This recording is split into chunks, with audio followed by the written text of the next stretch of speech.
Hey, welcome to the afternoon breakout section.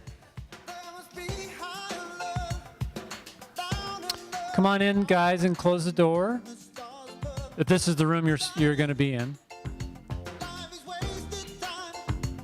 Thank you. I'm honored to introduce a friend of mine, and I'm going to not look at his name because I don't know that I've ever gotten it correct, but Tom LaRotonda. Tom is a good friend of mine. He's a business partner in the Aconcagua Partnership. And I know Tom to be truly embody the experience of powerful love. And that's what he stands for. Tom is an author of 2 books. And ironically, one of the books is called Only Love is Real. Tom is also the chief operating officer for a powerful new leadership organization titled Climate and Culture Connection. And finally, Tom is a co-founder of a really amazing internet initiative and website called Love Made Visible. So please give a warm welcome to my good friend and partner, Tom LaRotonda.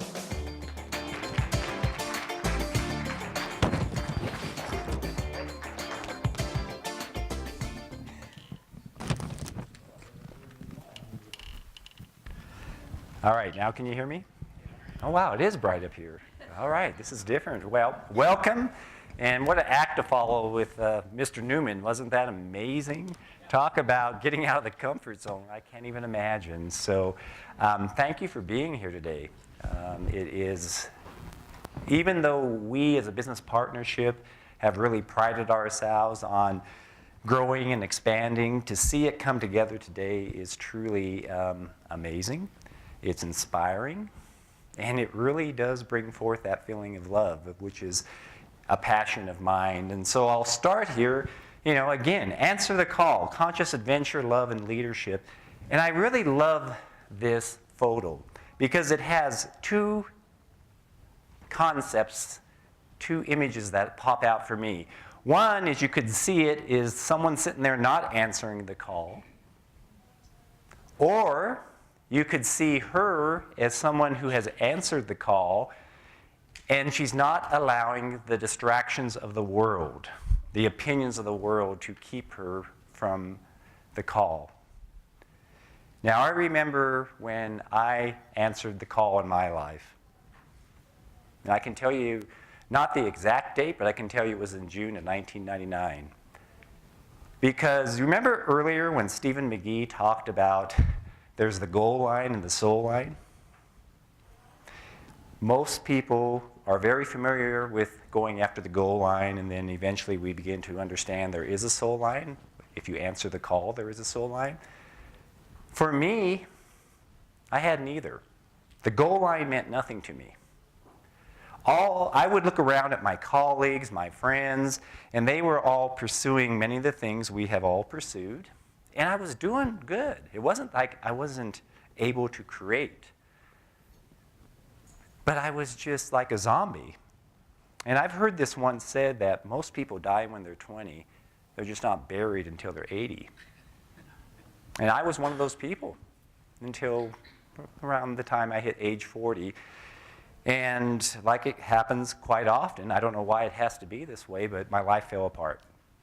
And it wasn't like Stephen going through a near-death experience, and it wasn't disease, thank God. It wasn't something like that. It wasn't even a death of someone close by to me. It was just the normal thing of losing your job, losing your marriage, losing everything that you thought mattered going out the door. And so it put me on about a 4-year journey of really digging deep. And one of the things I really started doing during that time was to discover, what is my life purpose? Why am I here? And so that year, early part of 1999, I read an amazing book. It's called Discovering Your Life Purpose by Carol Adrian. And it's the only book in my life that I ever did every single exercise in the book. I mean, there were other books where I would do many of them. I did not miss a single exercise in my book. But yet, when I was done with the book, it was still like, who am I? What is my purpose? And then one day I was driving, I was living in Denver at the time, and I was going north on Monaco, and I passed Alameda, and all of a sudden, it came.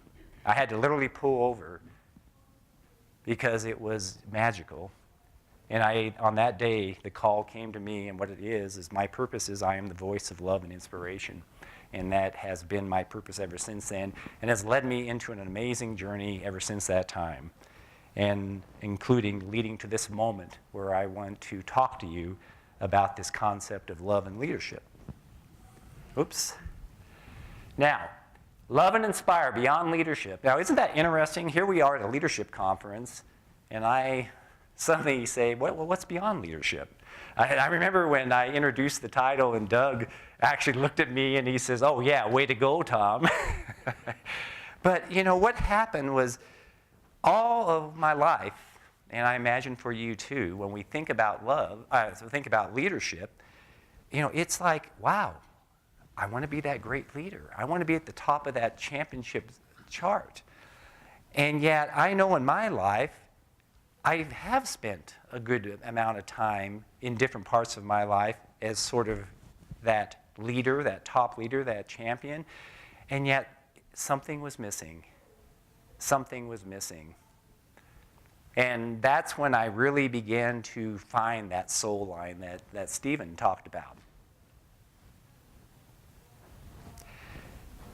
And as I went into the work with the business partnership, I really have discovered that the more I step into a being of love, the more I step into the energy of love, the more I come from my heart, not at the admission of my mind, but to really let my heart lead and bring in all those practical tools and skills that we have, results do happen. They never happened in that way before in my life.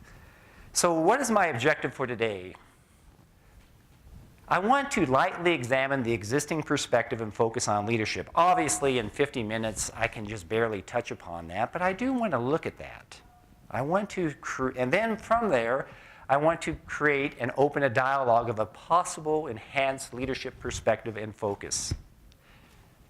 Not a focus that is new to you, because you wouldn't be here today if you weren't aligned in some way with this new focus. And as you can guess, the focus is the thing of love.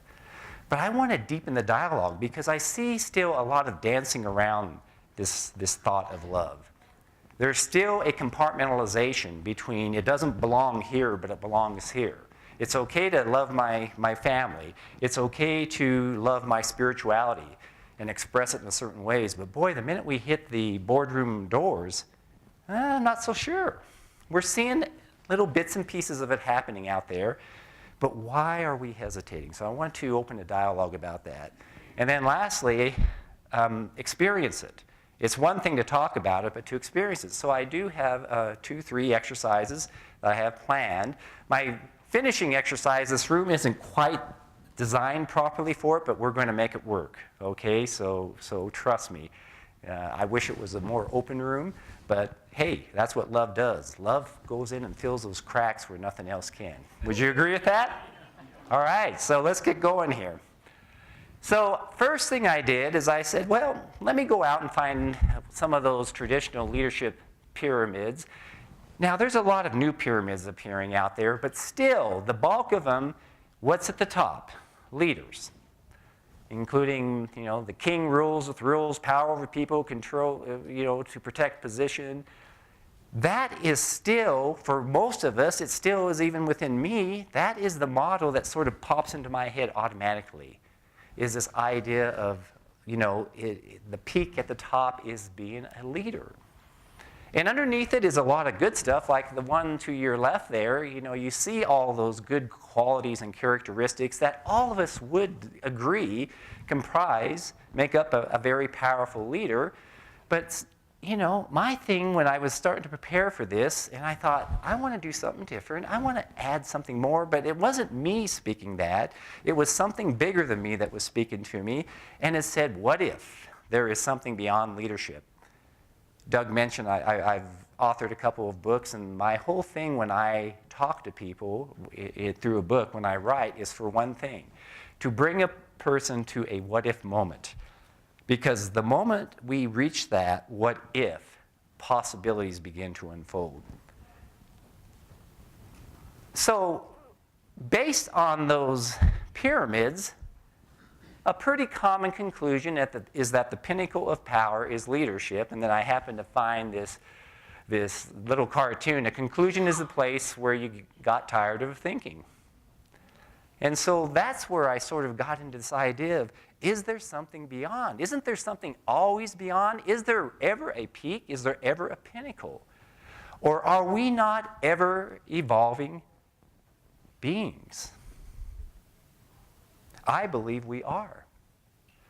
I believe that every time we think we're going to reach a peak, guess what? Another base occurs. And isn't that exciting? Who ever wants to reach the peak? And by the way, who has reached the peak? And you can say, I'm done. So I want to challenge the idea of a peak to begin with in a loving way. And the shift for me when I start to think what is always beyond is I believe that there is a natural alignment with really how we were meant to be. You know, we came here into this world. Whatever your belief is about what that is about, we came here to experience something. This isn't just for, randomness.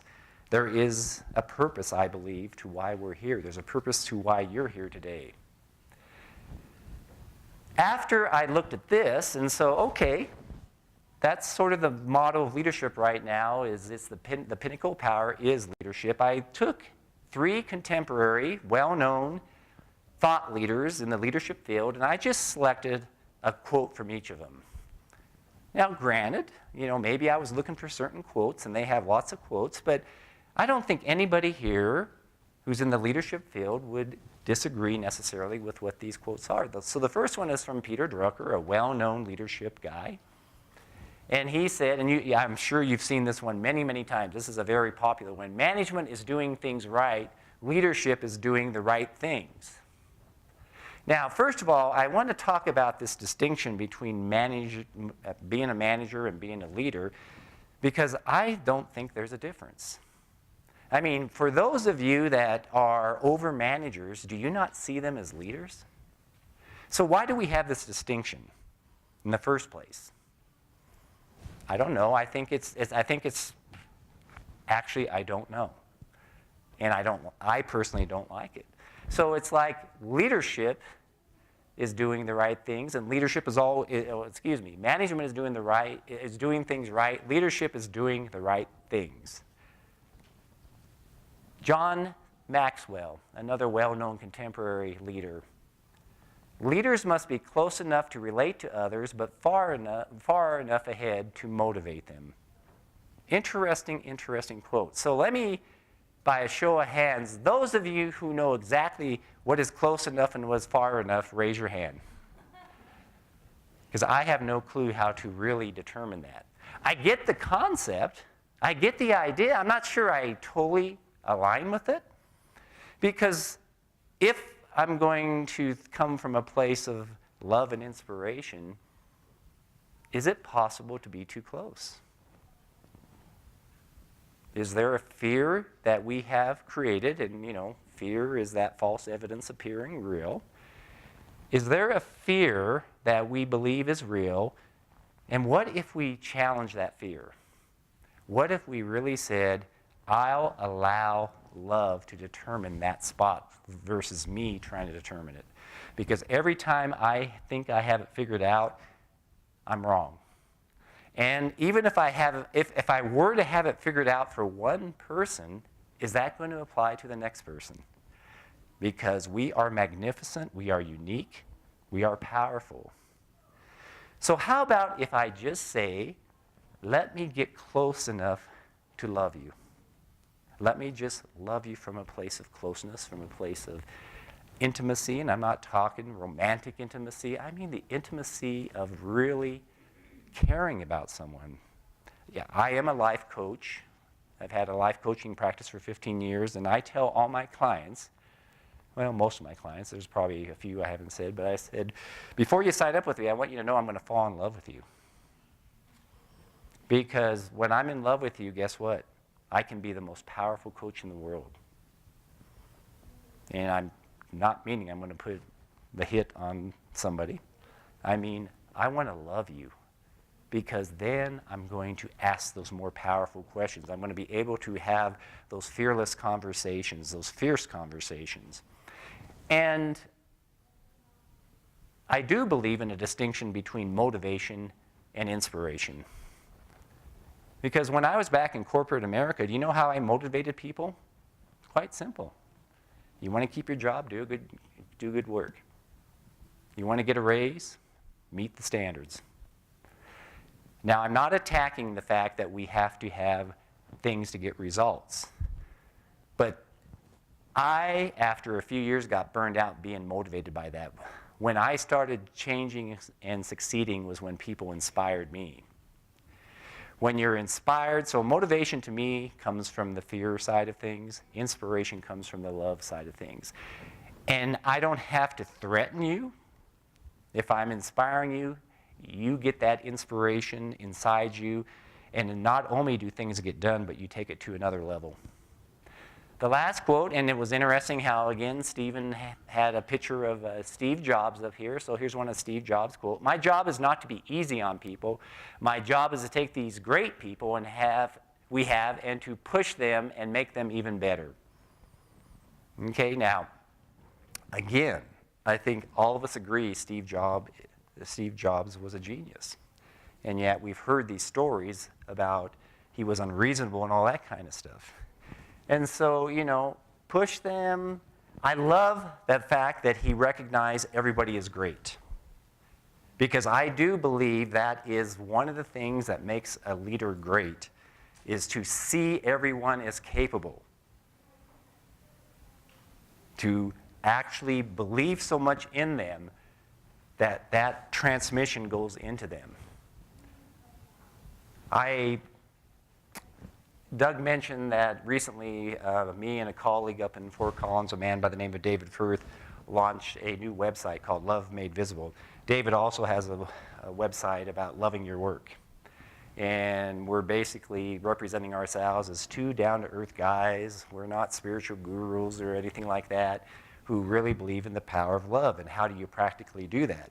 And so David was telling me when I shared my presentation with him, he said, he tells me that when he's also has a strategic planning management company, and he travels all over the world.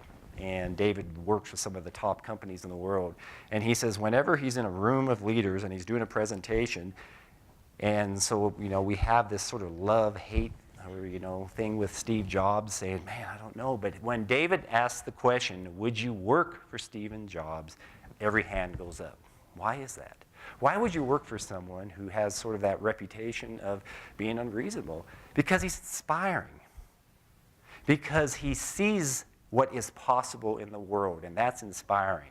And I do believe that one of the things that's missing right now in the current leadership is we've gotten smaller with our possibilities. We're not thinking big enough. And when we don't think big enough, we ask those questions. We always ask questions in direct proportion to our possibilities. Have you noticed that? We do it individually, we do it here. But when you start to think like Steve Jobs, maybe that's where the unreasonableness comes from, is because it goes beyond what we're capable of comprehending at the moment, because we have become so conditioned to limiting our possibilities.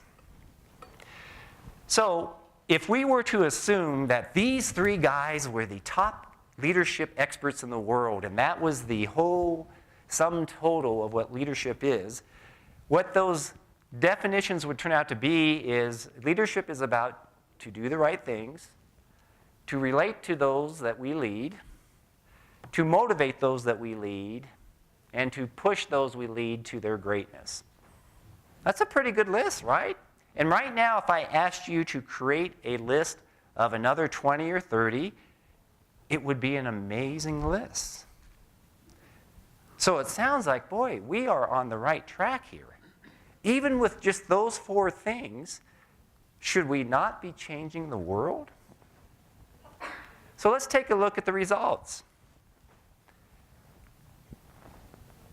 So again, this comes from the Gallup organization, and I know this has been talked about already by a few of the other speakers, but less than 1/3 of Americans are engaged in their jobs in any given year. It's been consistent since 2000. Since 2000. Now, we see this all the time, and we tend to become desensitized to it, but I want you to stop for a moment and really absorb this statistic.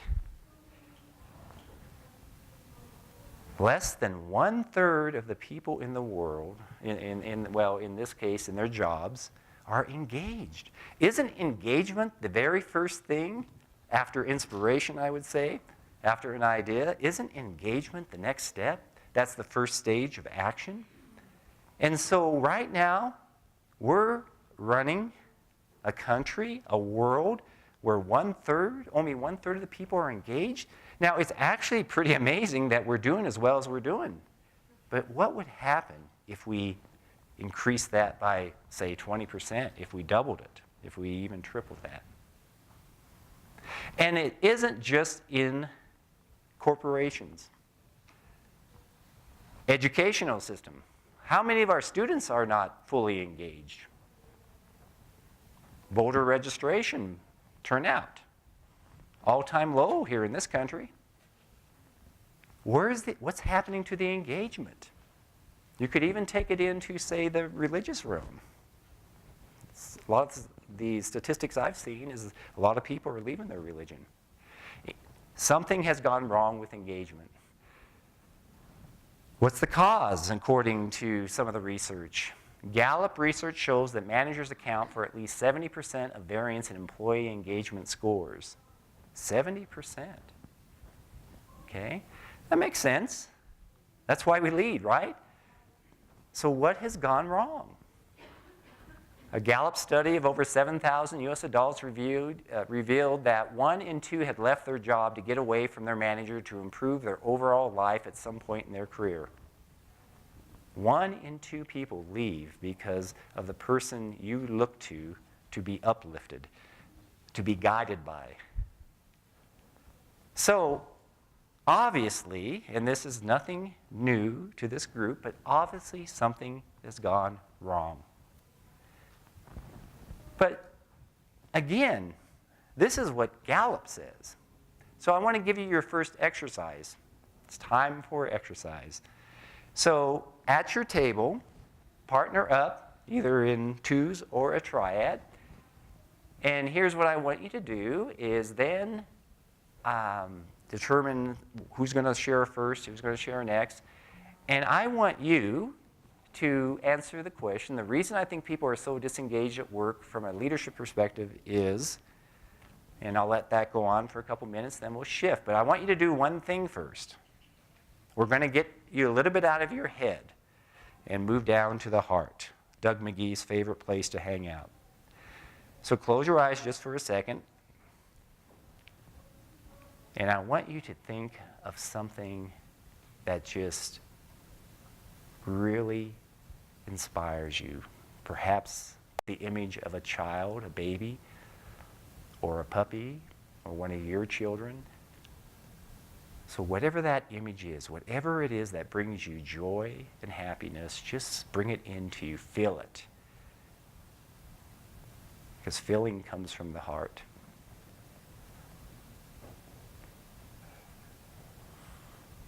Allow yourself to even smile inside, but pull that in because that's going to bring you into your heart center. Thank you. Now open your eyes. So at your table, share what you think, and don't be afraid to show the emotion of it. Get into it. Don't get in your head. So 2 minutes first for one way, and then I'll flip you in a second here.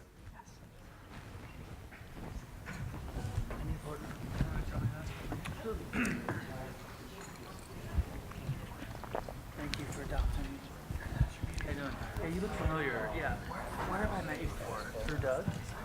Where do yeah, you're familiar with something. Do you live in Denver? Oh. Okay.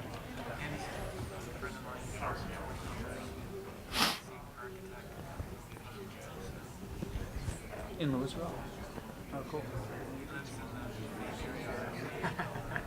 Mayberry? Oh, do you live in downtown Louisville? Oh, do you? Cool.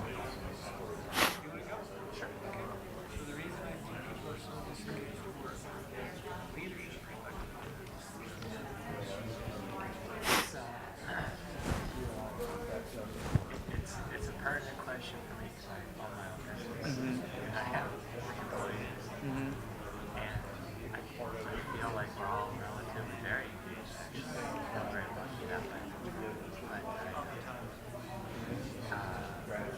we don't have most people who work hard, and that's about it. I think the happiness of life really makes things out. Another 30 seconds for the first partner, so 30 more seconds. You kind of got chipped. We did the intros. Keep going.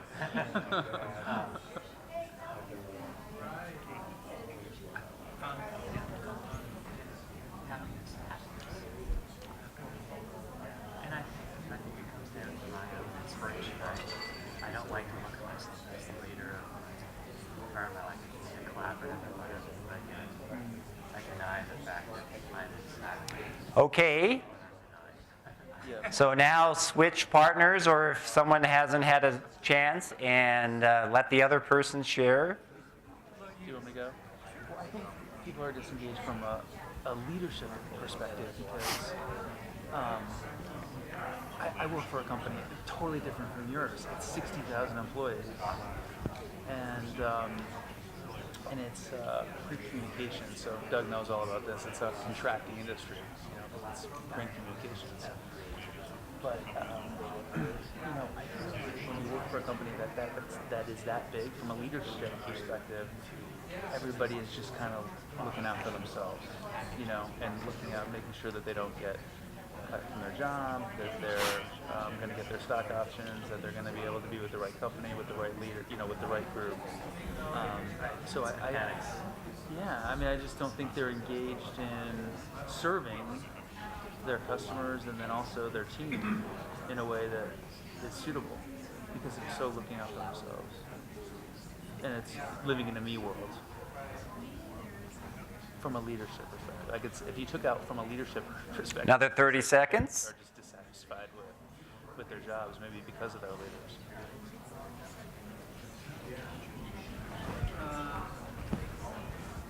I was thinking of the times when I've worked. It's just not.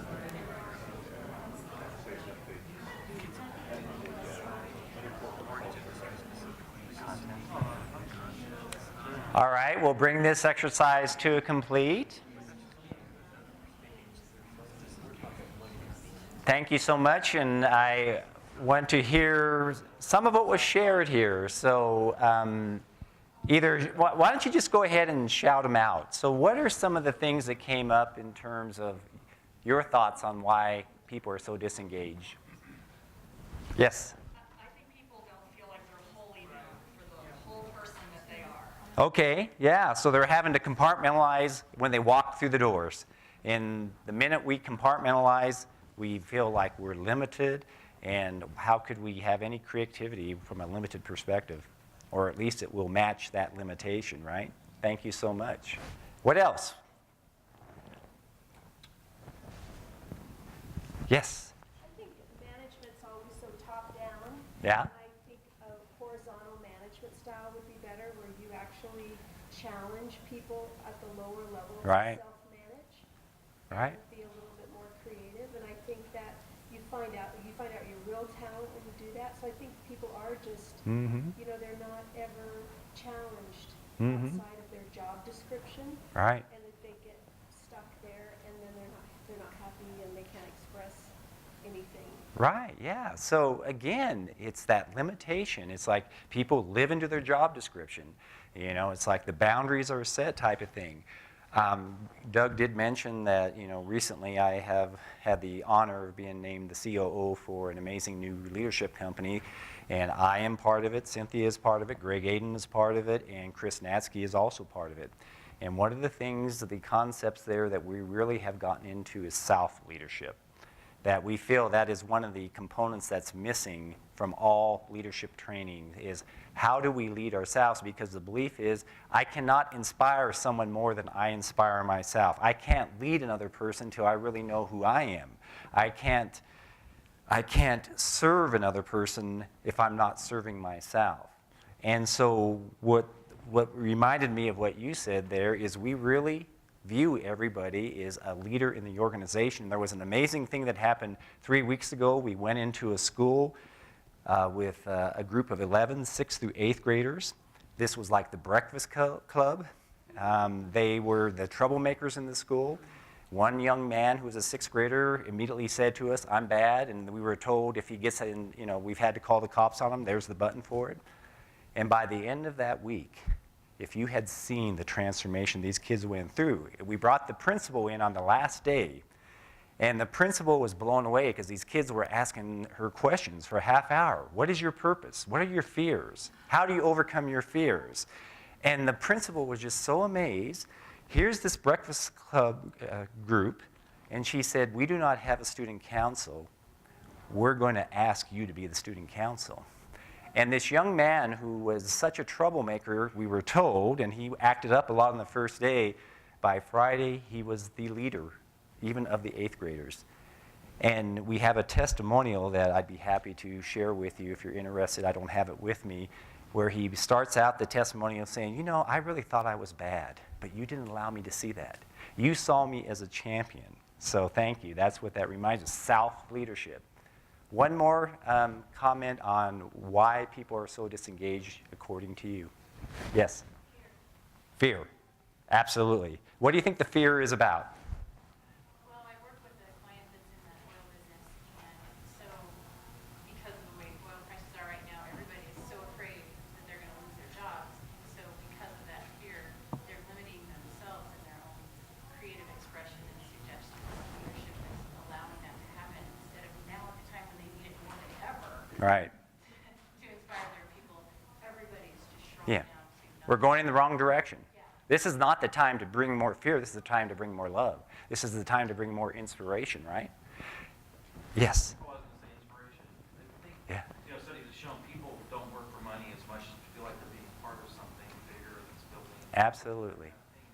They don't feel a sense of ownership in that, then they're not going to engage in Right. They That's feel part of it. People have to feel part of it. Yeah. And yes, there are all kinds of studies out there that show that people are not motivated by the money like they used to be.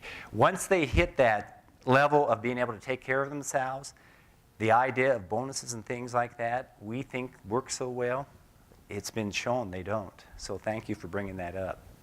So thank you for sharing that. So let's move into now a what if. I told you I'm a what if person. So what if there's a power beyond leadership that will create massive re-engagement? Okay, notice it doesn't say massive increase in profits. It says massive re-engagement because when people are engaged, what happens? I'm just looking over here because I was just reminded I met 2 amazing men here from Colorado Springs who are actually living this in their organization. They're sitting right over there. I can't remember their names right now. And I was so inspired in the 15 minutes I sat down with them to see an example of all this love and inspiration going on.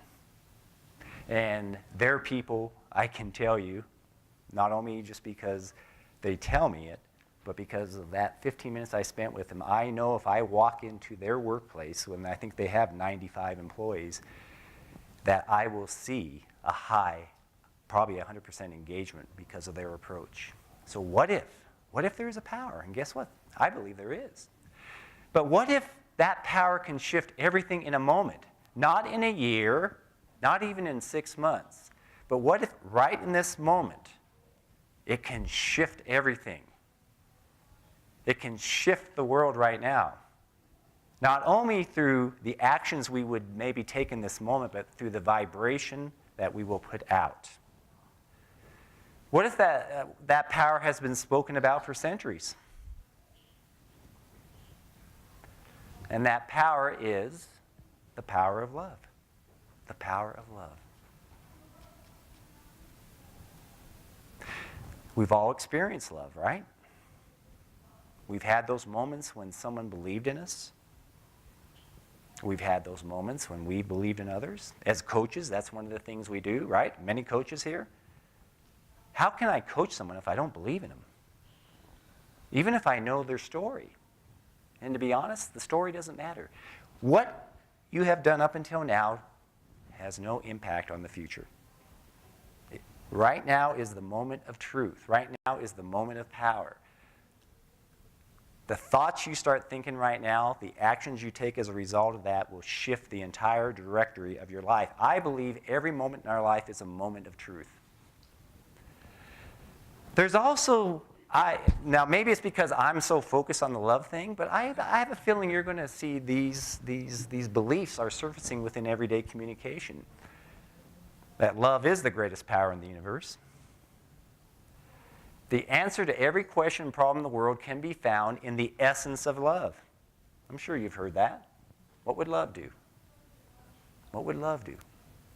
Not a single problem in the world cannot be solved by looking at it from a perspective of love, is my belief. We are the essence of love expressing within this thing called the human experience. So again, I would believe many of you would accept that we're spiritual beings having a human experience. It doesn't say we're spiritual beings having a human experience, except in business, we're not spiritual beings. You know? It's sort of funny how our beliefs stop us from stepping into that power. So the fact that this is showing up in our current consciousness is indicating to me a shift. So the question is, the great mystery is, why do leaders hesitate utilizing the most powerful force energy known? Why? It doesn't make sense. We saw the results that are currently going on. All of us are dealing with that. So what is it that stops this? So here's your second exercise. I'm going to take you through a guided visualization because I'm not going to give you the answer to this. I want you to search inside of you for that answer. So this time I'm going to ask you to close your eyes, but I want you to put both hands over your heart area. And I want you to take a deep breath. Exhale. A deep breath. Exhale. This time, really let it out. One more time. Deep breath. Exhale. And I want you to now pull up in your mind, and I rarely do this, but I'm going to do it this time, is I want you to think of a situation in your life, either work-related or non-work-related, a problem that keeps occurring in your life. It's one of those ones that won't go away, so pull that up. And if it's a work one, that would be really good, but it doesn't have to be. And spend a moment with that situation. What is going on? What's the common thing that keeps occurring inside you?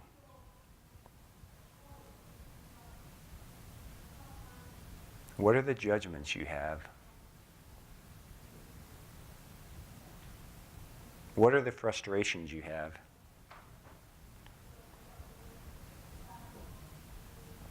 And if you'll notice, the more you focus on that, there's a heaviness inside of you. You might even feel a shift in your mood.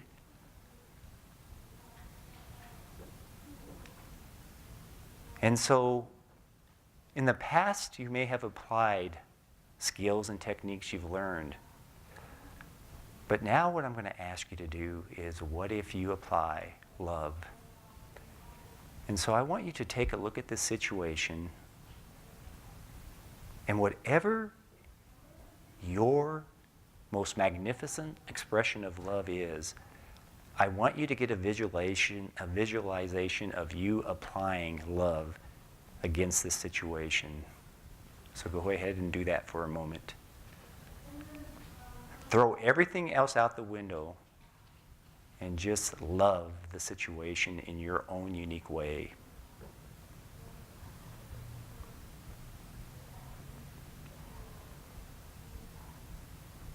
You just have to be love and just share love. And notice what begins to shift inside of you, and pay attention to any thoughts, feelings, emotions that may come. I am applying love here regardless of anything else. This is my solution.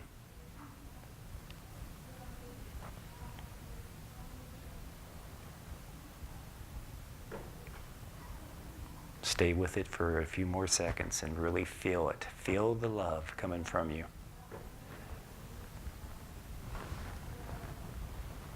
And as you're ready, bring your presence back to this room.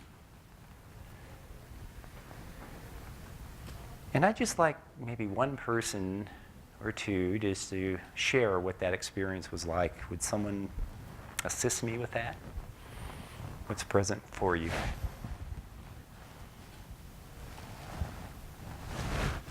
What I experience is that. Speak loudly too, okay? What I And experience is that, it's easy to love our family, but there's a lot of people that they're hard to love. mm-hmm, And sometimes I just feel incapable, and especially when you're dealing with people in the general public. mm-hmm, You don't run into people that mm-hmm, they're hard to love. Mhm. And we are not the best equipped to do that to begin with. mm-hmm, But so it's like stepping back and trying to understand, go a little bit deeper, why this person is not, if we're not able to love them, and step back and look at their situation. And that's what I was experiencing, is stepping back and trying to understand where they're coming from, what's their life circumstance, mm-hmm, where have they been hurt, Mhm. and then changing my normal reaction mm-hmm. in how I deal with them. Beautiful. And so what if we never had a belief that someone is hard to love? And what if every time that asshole, excuse the language, in our life, if you realize that all they are doing is it's a cry for love. They're not saying, I'm here to abuse you. What they're saying is, help me. Please help me. Makes a whole difference in how we approach people in the world, right? I hope you felt that during that very short experience. So what if you fully trusted in the power of the greatest power in the universe? What if you tried it for a week? What if you gave it a chance? What if you tried it this afternoon? What if you picked up the phone, like, again, when Doug picked up the phone to call his father? I don't think Doug was coming from a place of logic. I think he was coming straight from his heart. And as he challenged us, who is that in our life? What if you did it this afternoon? Because you trusted love. What if you always asked the question, what would love do now? Even in the boardroom. Even in the boardroom. How do we double profits?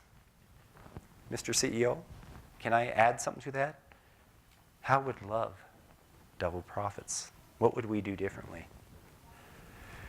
What if you always led from your fullest expression of love? What if instead of trying to emulate some of these other leaders in the world through the skills that they have, and I'm not, again, throwing skills out the window, but what if you said, let me be me, I'm enough, because I come from the essence of love? Because love is not something you have to learn, it's something you allow. Do you hear that? There is no class I can give you that teaches you how to love. All that can be done is to remove the blocks to love. That can be taught. Okay, real quickly, my squirrel story. So the day I was walking around the park and this download came to me about beyond leadership, I finally stopped and at a bench. I have this little park in Arvada that I walk around, little lake, and this squirrel came running up to me, and he or she, I don't know which it was, would not leave me alone. And I could tell this squirrel was trying to tell me something.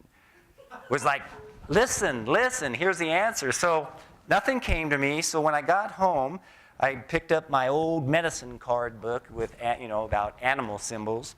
And I looked up squirrel, and, so most of the squirrel energy was about looking ahead, preparation. I thought, whoa, gee, that's pretty traditional. I don't get it. What was the squirrel energy about until I got to the very last paragraph. And the very last paragraph goes like this. Squirrel has another lesson which can aid you if you observe what is obvious. If you observe what is obvious, to me what is obvious is we're beings of love, and which can prepare you for anything. It has to do with the safe place in which to put your gatherings. This safe place is an untroubled heart and mind. And that which is gathered to put in this place is wisdom and caring. The energies gathered will set your mind and heart free, so that you will know that all will be taken care of in its own time. Apply this to your fears about the future, and they will vanish. Open heart and mind. Open heart and mind. Maybe as leaders, what if we did that first? And then took all those beautiful skills that we knew and apply it from the energy of an open heart and mind, and what was the other word? Caring. What if your goal was to show up with an untroubled heart and mind at work every day because you have self-care and nurturing in the morning that you do? What if your goal was to care first and act from that caring?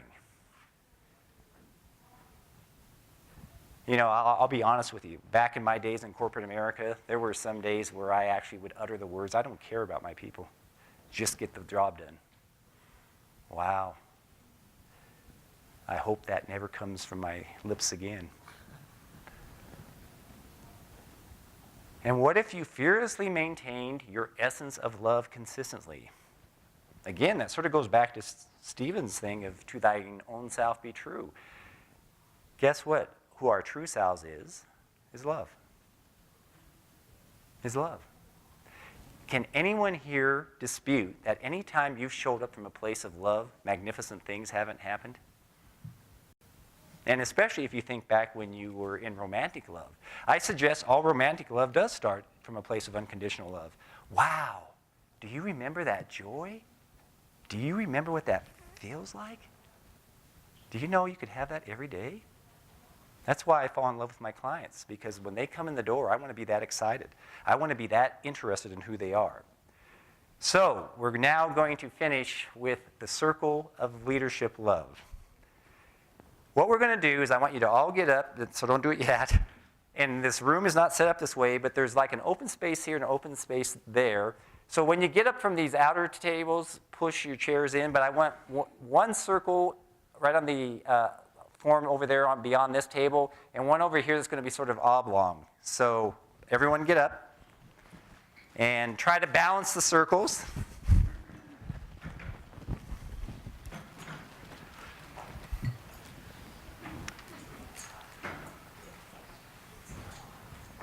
I don't know if there's such a thing as an oblong circle, but we're going to create one.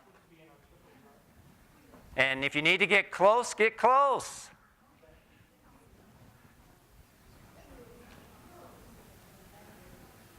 Couple over here.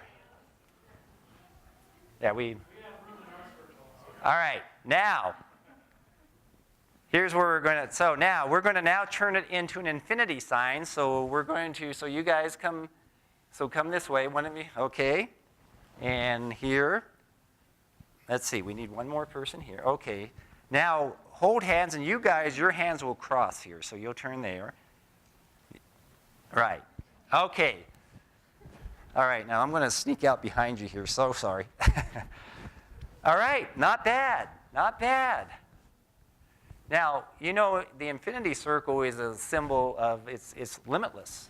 Love is limitless. All right? And one thing, if I had you move, you're all facing inward. Do you realize as you would move that you would then, when you get over there, be facing outward? We'd do it, but it'd take too much time. So to me, that represents that love means you look in and then you take it out. You look in, then you take it out. So here's what we're going to do is, and we're going to start with the 4 in the center. So there are 3 mantras I want you to do. I am loved as a leader. I am loving as a leader. I am love. Everybody, let's repeat it together. I am loved as a leader. I am loving as a leader. I am love. So the way it's going to work is the 4 in the center, all of you will repeat that. Then the person next to you will follow. But you repeat it again. And we keep going, everybody, so you go one by one. We keep repeating that until the full circle has been, what do I want to call it, complete. You got it? Does that make sense? All right, so the 4 in the center. 1, 2, 3. Speak out loud. I am loved as a leader. I am loving as a leader. I am loved. To the next person. Everybody repeat it again, the middle guys too. I am loved as a leader. I am loving as a leader. I am loved. Okay, and I mean just the ones that are done here. Keep going now. So just let it spread like a ripple.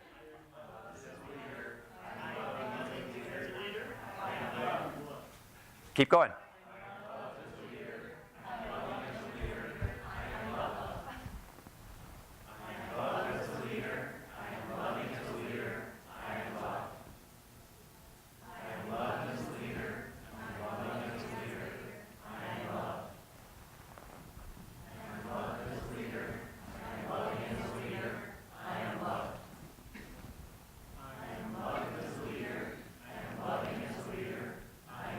All together loudly. I am loved as a leader. I am loving as a leader. I am loved. One more time. I am loved as a leader. I am loving as a leader. I am loved. Now I'm going to have you let go, walk together, mingle with each other. Every person you come to, you tell them you are loved. Okay? Begin. So just, yeah.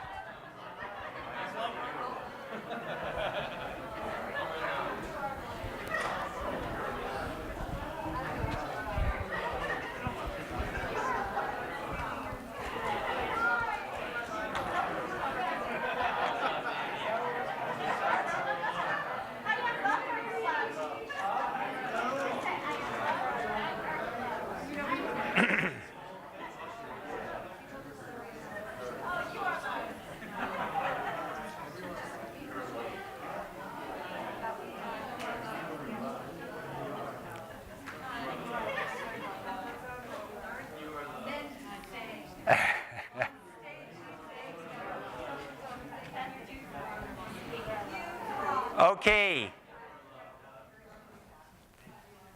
I want to, so go ahead and stay right there. I just want to thank you for spending 50 minutes with me engaging in this dialogue. What you do from here, I'm not attached to, because that's your choice. That's what love does. It sets everyone free. All I'm saying is that I encourage you to give it a shot, to get out of your comfort zone, to find that loving place with your family, with your friends, with your colleagues, even with those people who have really been really a bother in your life. Experience it for a week. I can tell you that since I have really been stepping into it, and I'm far, far, far, I have a lot of ways to go, miracles have happened, and I believe in miracles. So thank you so much. I love you all. Thank you, John. Take care.